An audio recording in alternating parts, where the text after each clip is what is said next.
Tanggal 1 Oktober 1965 tercatat sebagai awal dari sebuah babak gelap ketika 6 jenderal Angkatan Darat meregang nyawa dalam drama politik penuh intrik.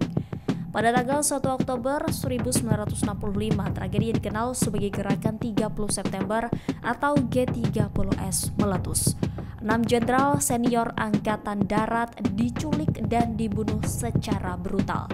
Peristiwa ini menjadi titik balik dalam sejarah Indonesia, membawa negeri ini ke dalam pusaran ketidakpastian dan kekerasan. Di tengah kekacauan dan kebingungan, Presiden Soekarno, sang proklamator kemerdekaan, berusaha keras menjaga stabilitas negara. Namun, bayang-bayang G30S telah menebarkan kecurigaan dan ketakutan. PKI, Partai Komunis Indonesia, dituding sebagai dalang di balik peristiwa tersebut. Angkatan Darat di bawah pimpinan Mayor Jenderal Soeharto bergerak cepat untuk menumpas PKI dan simpatisannya. Di balik layar, jauh di seberang lautan, Central Intelligence Agency atau CIA, Badan Intelijen Amerika Serikat, mengamati perkembangan di Indonesia dengan seksama. Dokumen-dokumen yang telah dibuka untuk publik menunjukkan bahwa CIA telah lama memantau Soekarno dan kebijakan-kebijakannya yang condong ke kiri. G30S memberikan kesempatan emas bagi CIA untuk menyingkirkan Soekarno yang dianggap sebagai ancaman bagi kepentingan Amerika Serikat di Asia Tenggara. Setelah G30S, posisi Soekarno semakin terjepit. Tekanan dari Angkatan Darat dan kekuatan-kekuatan anti-komunis semakin meningkat. CIA melalui berbagai cara berusaha melemahkan Soekarno dan mempercepat kejatuhannya. Propaganda anti-Soekarno disebarkan, bantuan ekonomi dan militer dihentikan, dan dukungan diberikan kepada lawan-lawan politiknya. Soekarno yang pernah menjadi simbol perlawanan terhadap kolonialisme dan imperialisme kini menjadi sasaran empuk bagi kekuatan-kekuatan yang ingin menyingkirkannya.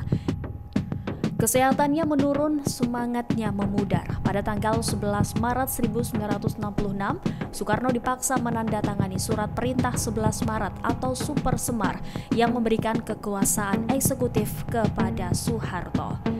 Ini adalah awal dari akhir kekuasaan Soekarno. Pada tahun 1967, Majelis Permusyawaratan Rakyat Sementara atau MPRS secara resmi mencabut mandat Soekarno sebagai presiden.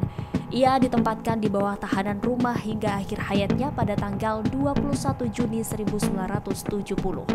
Sang proklamator yang pernah memimpin Indonesia menuju kemerdekaan kini terbaring tak berdaya menyaksikan senja kekuasaannya yang kelabu. Kisah tragis Soekarno pasca G30S dan keterlibatan CIA dalam kejatuhannya telah menjadi subjek penelitian dan perdebatan selama bertahun-tahun. Sejumlah dokumen dan kesaksian telah mengungkap peran CIA dalam peristiwa-peristiwa tersebut. Salah satu sumber penting adalah dokumen-dokumen CIA yang telah dibuka untuk publik. Dokumen-dokumen ini menunjukkan bahwa CIA telah lama memantau Soekarno dan kebijakan-kebijakannya. Mereka juga mengungkapkan upaya CIA untuk melemahkan Soekarno dan mempercepat kejatuhannya setelah G30S. Selain itu, sejumlah sejarawan dan peneliti juga melakukan investigasi mendalam tentang keterlibatan CIA dalam peristiwa-peristiwa di Indonesia pada tahun 1965 hingga 1967. Buku-buku dan artikel-artikel mereka memberikan gambaran yang lebih lengkap tentang peran CIA dalam kejatuhan Soekarno. Kejatuhan Soekarno adalah salah satu peristiwa paling tragis dalam sejarah Indonesia.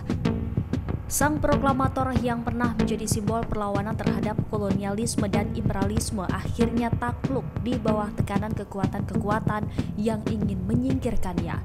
Keterlibatan CIA dalam peristiwa-peristiwa tersebut adalah bukti nyata bahwa Indonesia bahkan setelah merdeka masih menjadi arena pertarungan kepentingan negara-negara besar. Kisah Soekarno adalah pengingat bagi kita semua tentang pentingnya menjaga kedaulatan dan kemerdekaan bangsa. Kita harus selalu waspada terhadap kekuatan-kekuatan asing yang berusaha mencampuri urusan dalam negeri kita. Hanya dengan menjaga persatuan dan kesatuan, kita dapat memastikan bahwa Indonesia tetap menjadi negara yang merdeka, berdaulat, dan adil bagi seluruh rakyatnya. Download Tribun X sekarang, menghadirkan lokal menjadi Indonesia.